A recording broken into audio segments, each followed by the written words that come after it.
They say blood is thicker than water, that family loyalty is absolute, that you stand by your own, no matter what. My father taught me these lessons from the time I could walk. In our world, the world of organized crime, of territorial disputes and old grudges, loyalty wasn't just expected. It was survival. The Valentino family had ruled the north side of Chicago for 3 generations. We weren't just criminals. We were legacy, tradition, power. And the Cosa family? They were our opposite in every way. New money, aggressive tactics, no respect for the old codes.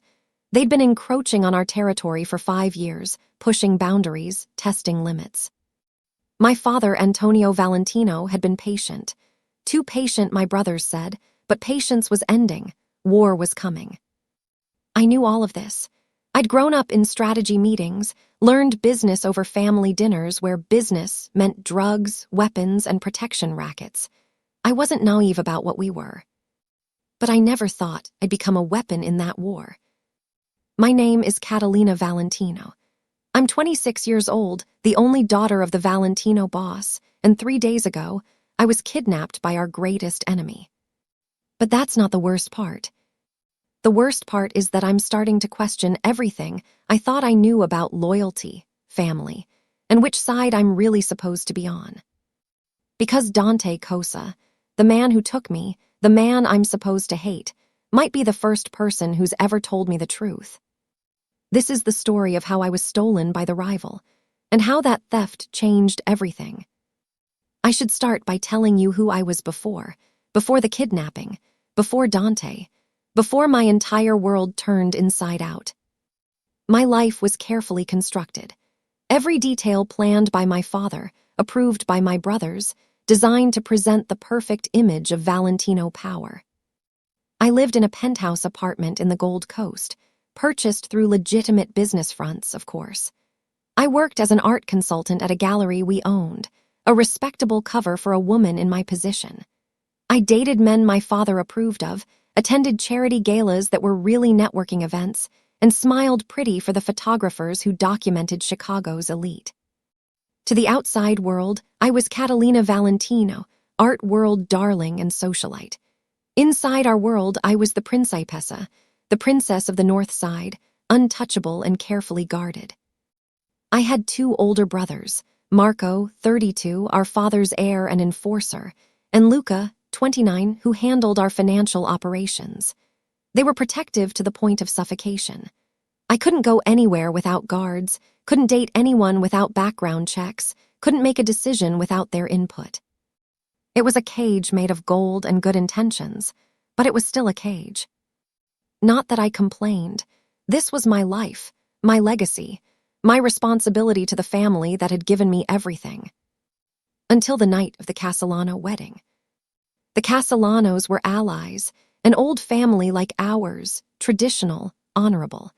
Their daughter Sophia was marrying into another allied family, and it was the social event of the season. Everyone who mattered in our world would be there.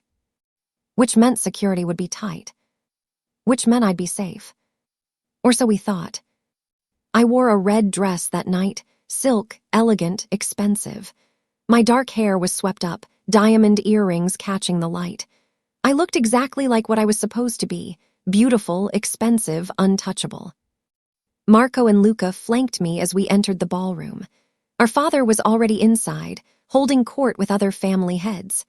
Our soldiers were scattered throughout the crowd, watching, always watching. The Cosa family hadn't been invited, of course. They were new blood, disrespected, not part of our traditional networks. This was a gathering of the old guard, and they didn't belong. I should have known that wouldn't stop them. The wedding was beautiful.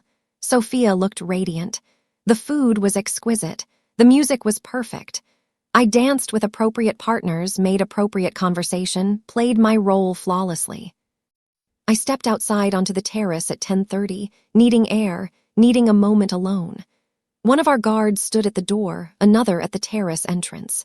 I was surrounded by our people at an event full of allies. I was as safe as I could possibly be. That's when the lights went out. Not just the terrace lights, the entire building. The ballroom plunged into darkness. I heard shouts, the sound of someone dropping glass, then gunfire. Not inside the ballroom, outside, in the distance, drawing our security away. A diversion. Before I could scream, before I could run, a hand clamped over my mouth and a strong arm wrapped around my waist, lifting me off my feet. I fought. God, I fought. I'm not some helpless princess who doesn't know how to defend herself. My brothers had taught me to fight, to never go quietly. But whoever had me was stronger, faster, professional. He carried me down the terrace steps, through the darkened garden, toward a gap in the wall I hadn't known existed. I could hear shouting behind us, my brothers' voices screaming my name. Then we were in a car, moving fast, and a cloth pressed against my face smelled of something sharp and chemical. The world went dark. I woke up in a bedroom I didn't recognize. For a moment, I thought I'd been drugged and was hallucinating. The room was too nice, too comfortable. This wasn't what kidnapping victims woke up to in movies. The bed I was lying in was enormous, with high-quality linens. The room was spacious, decorated in modern minimalist style, grays and whites, clean lines, expensive furniture. Floor-to-ceiling windows showed a lake view I didn't recognize. Sunrise was painting the sky pink and gold. I was still wearing my red dress, though my shoes were gone and my hair had fallen loose from its pins. My jewelry was still on, even my diamond earrings. This didn't make sense. I stood carefully, my head spinning slightly from whatever they'd used to knock me out. Tried the door. Locked, of course. Tried the windows. Also locked, and judging by the view, I was at least 3 stories up. I was about to start looking for something to use as a weapon when the door opened. The man who entered was not what I expected. He was tall, maybe 6'2", with dark hair and darker eyes, probably early 30s, wearing expensive casual clothes, black pants, a charcoal gray Henley. He moved with the confidence of someone who owned not just the room but everything in it. And he was devastatingly handsome, in a way that made me immediately angry at myself for noticing. "You're awake," he said, his voice low and controlled. "Good, we need to talk." "Who the hell are you?" I demanded, putting as much ice in my voice as possible. Never show fear. That's what Marco always said. "My name is Dante Cosa," he said calmly. "And before you start making threats about what my father and brothers will do to me, let me save you the effort. I know exactly what they'll try to do. I'm counting on it." "Cosa," my stomach dropped.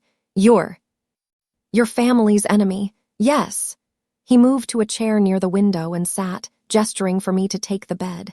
When I didn't move, he continued anyway. "I apologize for the dramatic extraction last night. It was necessary." "Extraction," I laughed, but there was no humor in it. "You mean kidnapping." "I mean removing you from a dangerous situation, before you got caught in the crossfire of a war you don't understand." "I understand perfectly. Your family has been pushing into our territory for years. You have no respect for tradition, for the old codes. And now you've just started a war by taking me." "That's the story they told you, isn't it?" Dante leaned forward slightly, his dark eyes intense. "That we're the aggressors, the disrespectful upstarts, the enemy." "You're not. Not the way you think." He stood, moving to a desk and pulling out a file folder. "But I'm getting ahead of myself. First, some ground rules. You're not here to be harmed. You won't be touched, hurt, or disrespected. You're free to move around this floor of the house, but you can't leave. Meals will be provided. If you need anything within reason, ask." "I need to go home." "That's not within reason. Not yet. My family will tear this city apart looking for me." "I'm counting on that too." He set the folder on the dresser. "When you're ready to talk, really talk, read what's in there. It might give you some context for why you're here." "I don't need context. I need to leave." Dante paused at the door, looking back at me. "Your father taught you that loyalty is everything, didn't he? That family comes first always." "Yes." "Then tell me, Catalina, where does loyalty end and blindness begin?" He left before I could respond, the lock clicking into place behind him.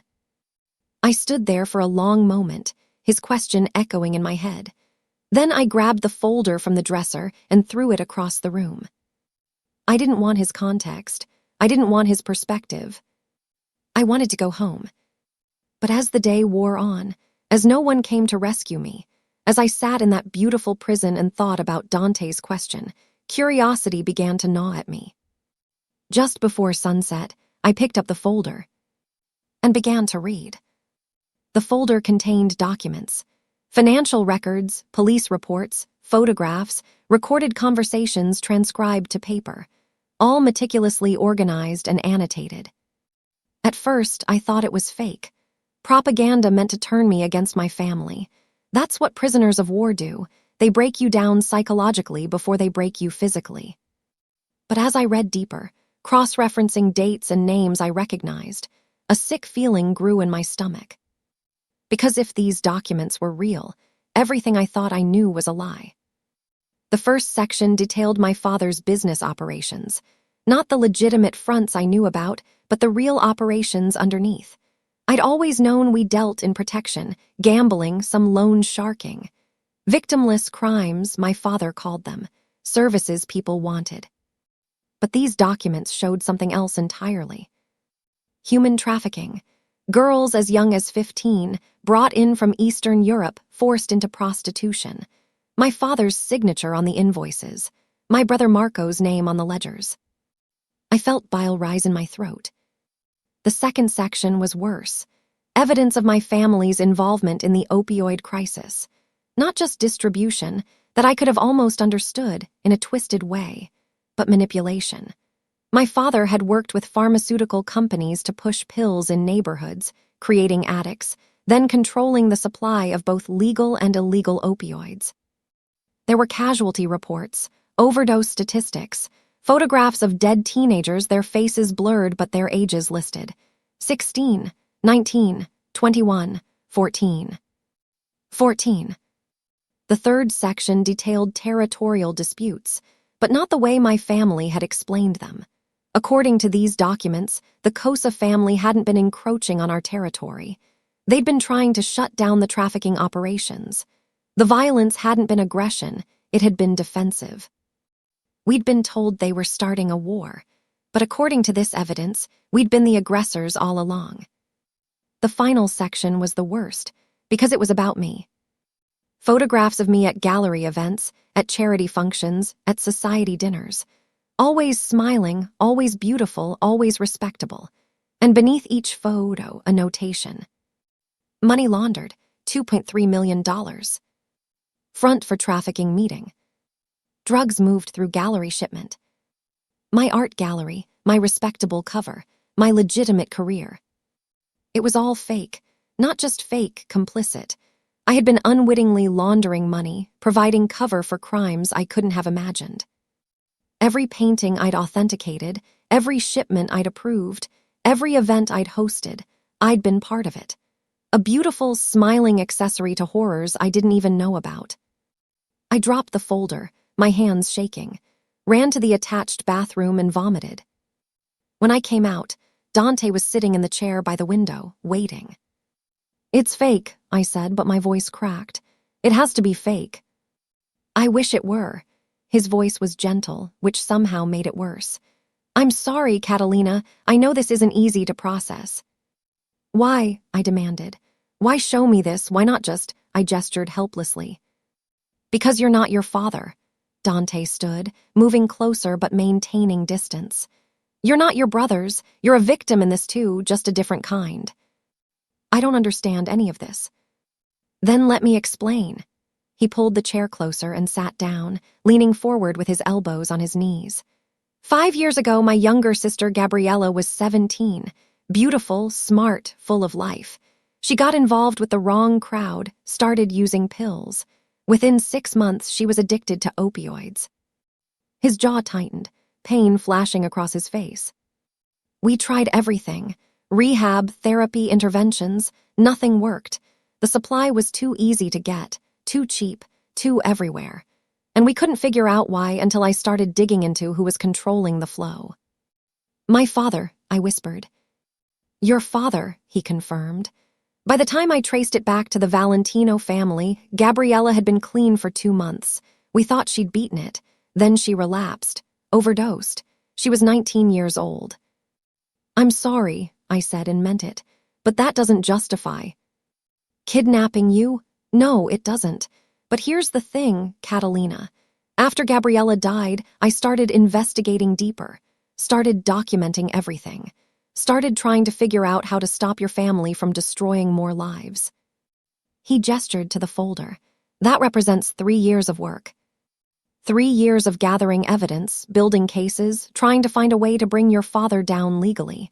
But your family is too connected, too protected. Every time we got close, evidence disappeared. Witnesses died. Cases got thrown out. So you decided to start a war instead." "No, I decided to force a conversation. The Cosa family isn't interested in taking over your territory. We want you out of the drug business, out of the trafficking, out of the industries that destroy lives. And you think kidnapping me will accomplish that?" "I think," Dante said carefully, "that you're the one person in your family who might actually care about the truth, who might be horrified enough by what your father's done to help stop it." I laughed bitterly. "You want me to betray my family?" "I want you to save lives. There's a difference. To you, maybe, but to my father, to my brothers, betrayal is betrayal. Loyalty is absolute. If I turn against them, I'm dead." "If you don't," Dante said quietly, "how many more dead teenagers will you be able to live with?" I had no answer for that. The next 2 days were strange, uncomfortable, psychologically exhausting. Dante gave me space but remained available to talk. He brought me meals himself rather than sending guards. He answered questions about the documents, providing additional evidence when I challenged something. He never once threatened me, never once made me feel unsafe, despite being his prisoner. And slowly, against my will, I began to see him not as the enemy, but as a person. We talked for hours. About family, about loyalty, about the impossible position I'd been put in. About Gabriella, whose photo he showed me, a beautiful girl with her whole life ahead of her, lost to my father's greed. "Why are you being so kind to me?" I asked one evening as we ate dinner on the terrace outside my prison room. Dante had allowed this small freedom, and the sunset over the lake was beautiful. "Because you're not your father's sins," he said simply. "You're a victim of them, just like Gabriella was, just like thousands of others are."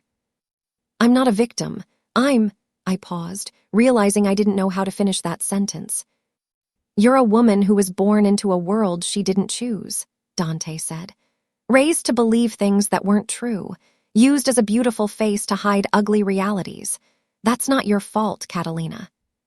"But it is my responsibility," I said quietly. "Once I know the truth, doing nothing makes me complicit." Dante nodded slowly. "Yes, it does." We sat in silence for a while. Then I asked the question that had been bothering me. "Why the Cosa family? Where did you come from? You're not old Chicago crime family. You're something else." He smiled slightly. "Observant. My father was FBI. My mother was a prosecutor. I grew up knowing exactly how the system was supposed to work and watching it fail over and over again." "So you became a criminal." "I became someone who could fight criminals on their own terms. The Cosa family isn't really a crime family. It's an organization dedicated to dismantling the worst elements of organized crime. The trafficking, the drugs, the exploitation. We operate outside the law because the law couldn't touch families like yours." I stared at him. "You're vigilantes." "We're pragmatists, and yes, we've had to do things that aren't legal to stop things that are much worse. But we don't sell drugs, don't traffic people, don't prey on the vulnerable. We stop the people who do." "And you expect me to believe that you're the good guys?" "I don't expect you to believe anything. I expect you to look at the evidence and decide for yourself what you can live with." Over those 2 days, something shifted in me. The anger I'd felt at being kidnapped transformed into something more complicated. Because the more I learned about my family's real operations, the more horrified I became. And the more time I spent with Dante, the more I realized he was nothing like the enemy my father had described.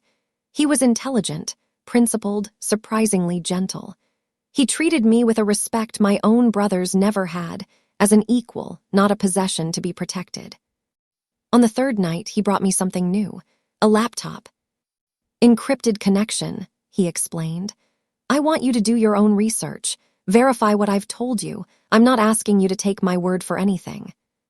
I spent that entire night online, searching obituaries, news articles, police reports, cross-referencing the documents in the folder with public records. Every single thing Dante had told me was true. My father was a monster. My brothers were his willing accomplices, and I had been their perfect, pretty shield, hiding their atrocities behind my respectable face. When Dante found me at dawn, I was crying. He didn't say anything, just handed me a tissue and sat beside me on the couch. What do I do? I whispered. They're my family. I know. I love them. I know that too. But I can't be part of this. I can't pretend I don't know. No, Dante agreed quietly. You can't. I looked at him, this man who had kidnapped me to tell me a truth no one else would. This enemy who had shown me more honesty than my own family ever had.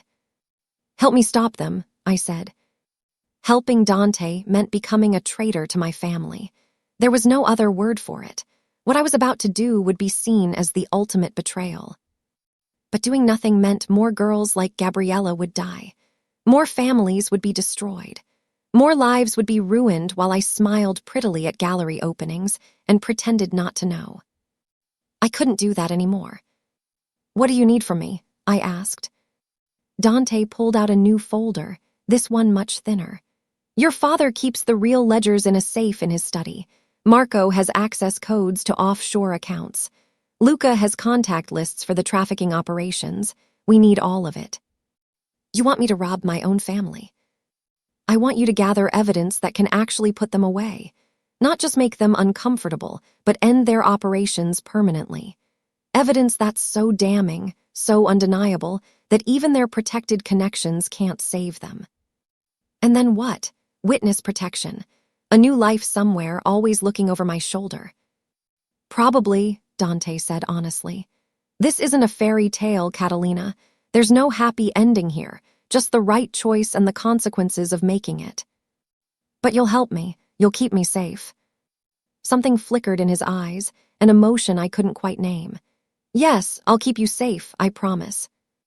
We spent the next 2 days planning. Dante explained how he'd return me to my family, claiming that the COSA organization had reconsidered their aggressive approach and was returning me unharmed as a peace offering. My father would be suspicious, but also relieved. He'd bring me home, tighten security, and think he'd won. He'll never suspect you'd turn against him, Dante said. You're his princess, his perfect daughter, that's your advantage. How long will I have? 2 weeks, maybe 3. Enough time to gradually gather everything without raising suspicion. Copy files, photograph documents, forward emails from Luca's computer. Then we extract you for real. And my brothers, Marco and Luca, they're not like my father. They've been manipulated too, shaped by him. Catalina, Dante's voice was gentle but firm. Marco personally oversees the trafficking operations. Luca manages the money that pays for it. They're not innocent. I closed my eyes. He was right. I knew he was right. But they were still my brothers. When this is over, I said quietly, will I have anyone left? Dante hesitated, then said softly, You'll have me. I looked at him, surprised. He met my gaze steadily. If you want, he added. No pressure, no expectations. But you won't be alone, Catalina. I won't let you be alone. Something warm bloomed in my chest. Something dangerous and inappropriate given the circumstances, but real nonetheless. Why? I asked. Why do you care what happens to me? Because you remind me of Gabriella, he said. Not in how you look, but in who you could have been if your family hadn't trapped you. Smart, strong, capable of so much more than the role they forced you into. Gabriella never got the chance to become who she could have been, but you still can. It was the most beautiful thing anyone had ever said to me. Okay, I said. I'll do it. I'll get you the evidence you need. You're sure? I'm terrified, I admitted. But yes, I'm sure. Dante nodded, then did something unexpected. He took my hand. Thank you for being brave enough to do the right thing, even when it costs you everything. Don't thank me yet, I said. I might completely screw this up. He smiled. I don't think you will. 2 days later, I was returned to my family in a carefully orchestrated exchange. Dante had contacted my father through intermediaries, claiming the Cosa family wanted peace and was returning me unharmed as a gesture of good faith. My father was suspicious, of course, but he wanted me back more than he wanted revenge, at least for the moment. The exchange happened in a neutral location, both sides armed, tension thick enough to cut.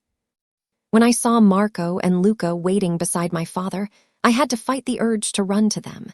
These men who had protected me my whole life, who I was about to destroy. Catalina, Marco pulled me into a fierce hug the moment I crossed the neutral ground. Are you okay? Did they hurt you? I'm fine, I lied. They didn't hurt me. My father studied me with sharp eyes. What did they want? Why take you only to return you?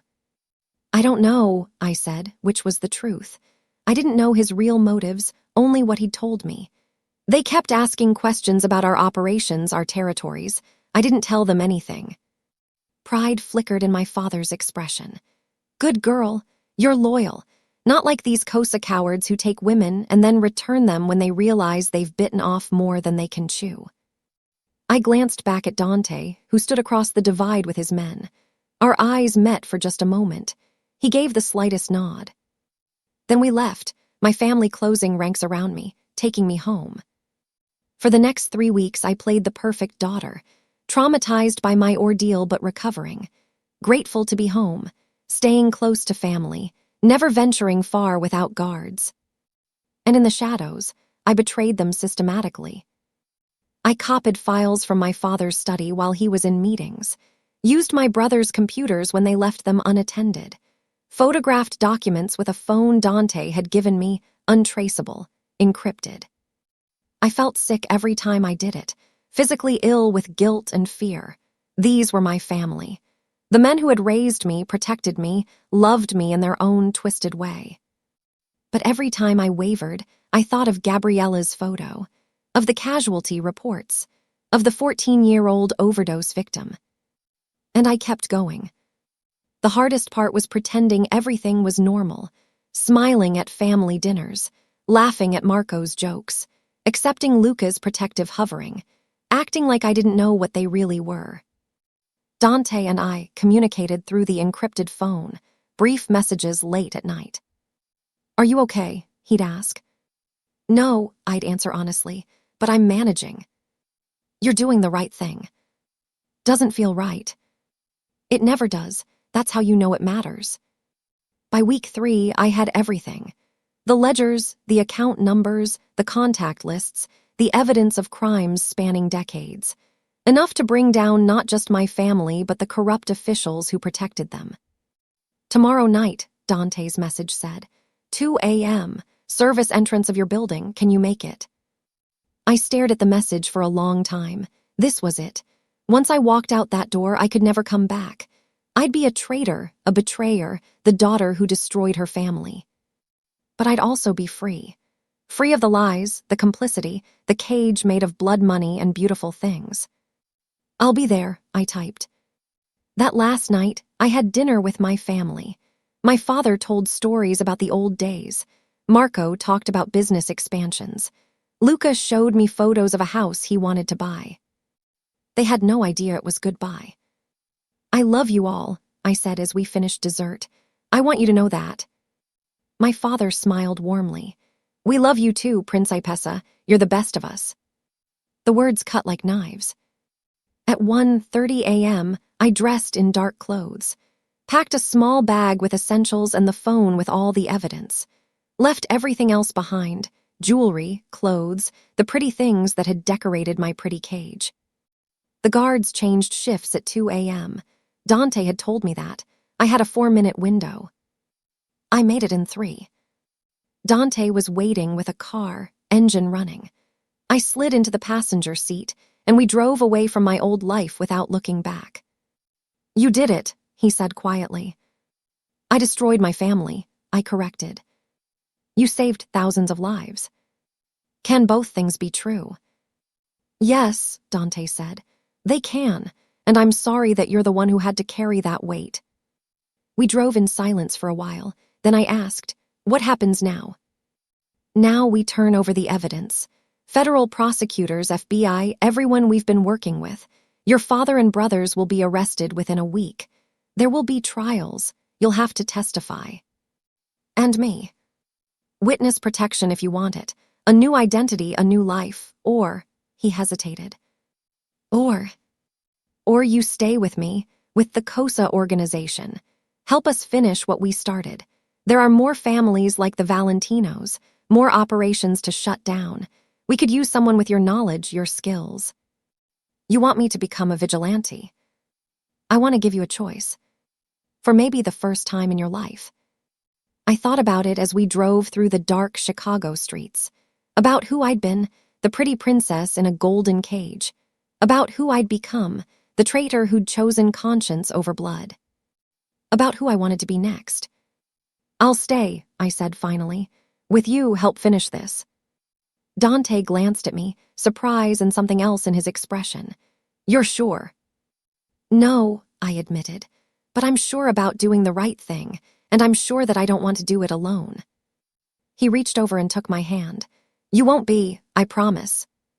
My father's arrest made national news. The Valentana crime family, brought down by testimony from Intunpa Valentana's own daughter.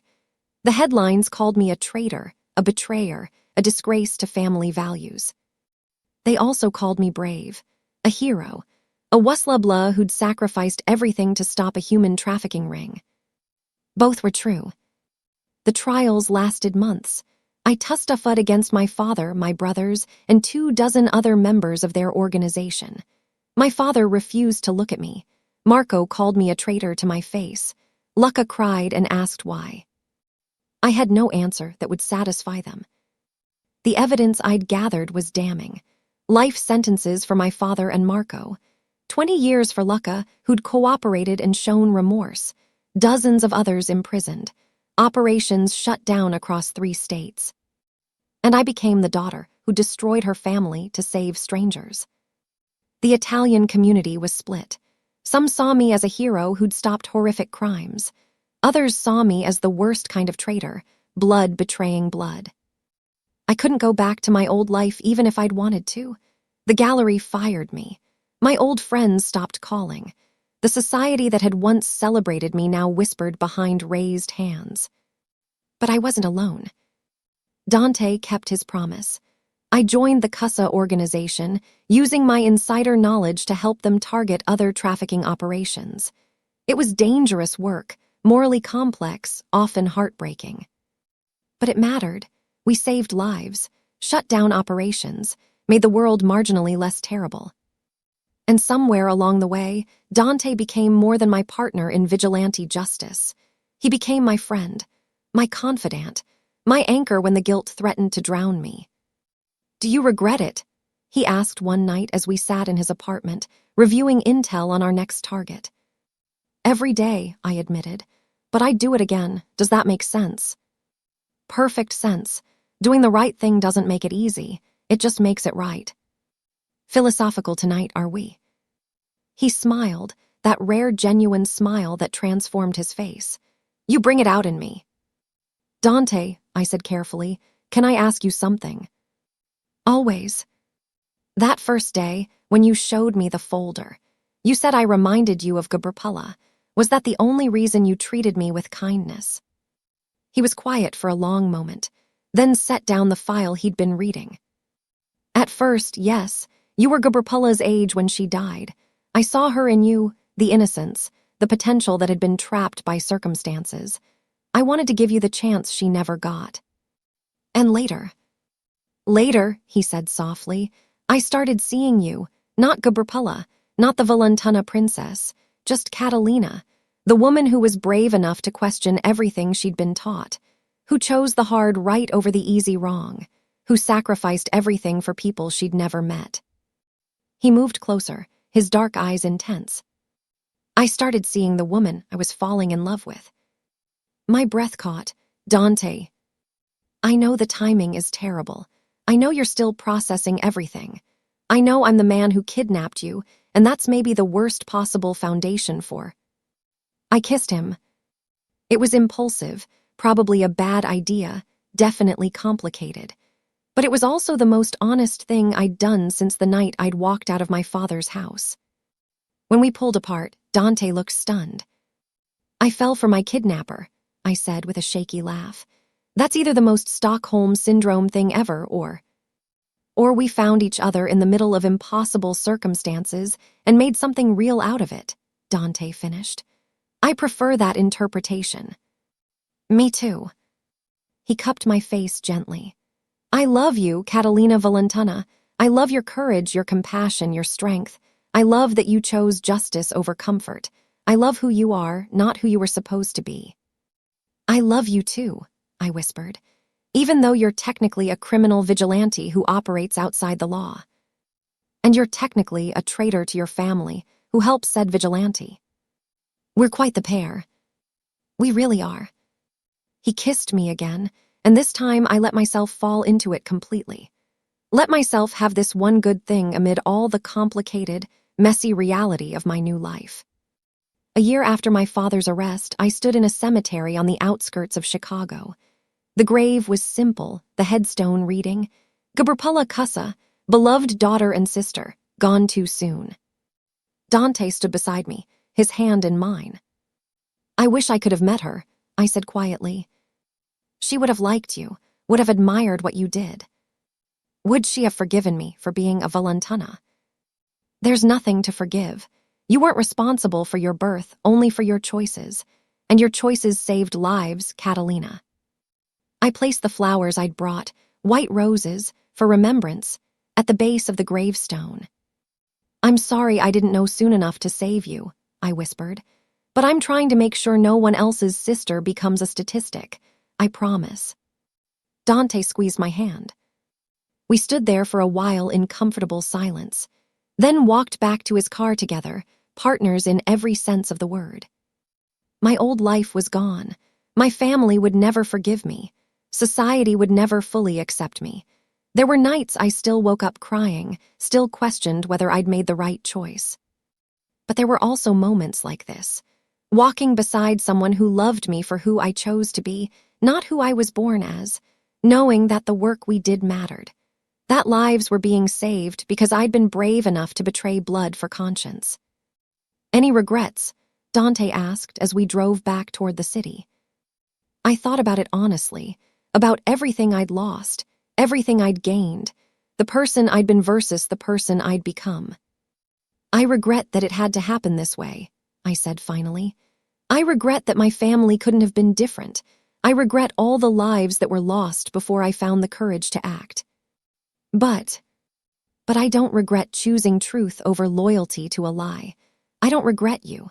I don't regret becoming someone I can actually respect. Good, Dante said, bringing my hand to his lips. Because I don't regret stealing you away from that life, best kidnapping I ever committed. I laughed despite myself. That's a terrible thing to say. But true. We drove back to the apartment we now shared, to the work that still needed doing, to the complicated life we'd built together out of impossible choices and hard truths. I was stolen by the rival, taken from everything I'd known and shown a reality I couldn't unsee. And in losing everything, I'd finally found myself. Thank you for listening to Stolen by the Rival. This is a story about the impossible choices we sometimes have to make, about the line between loyalty and complicity, about finding love in the most unexpected places and becoming who we're meant to be, even when it costs us everything we thought we wanted. Catalina Valentana gave up her family, her name, her entire world to stop terrible crimes. She became a traitor to save lives. And in Dante Cussa, she found someone who loved her not despite that choice, but because of it. Sometimes the person who steals you away from your old life is actually saving you for a new one. If this story moved you, please hit that like button and subscribe for more intense love stories that challenge what we think we know about loyalty, family, and doing the right thing. Comment below. Would you have made the same choice Catalina did? Could you betray family to save strangers? And if you enjoyed this story, check out The Bodyguard's Obsession. And she texts the mafia boss by mistake for more romantic suspense that will keep you on the edge of your seat. Until next time, remember, sometimes the greatest act of love is letting go of what we're supposed to want and choosing what's right instead. Stay safe, stay true, and keep reading.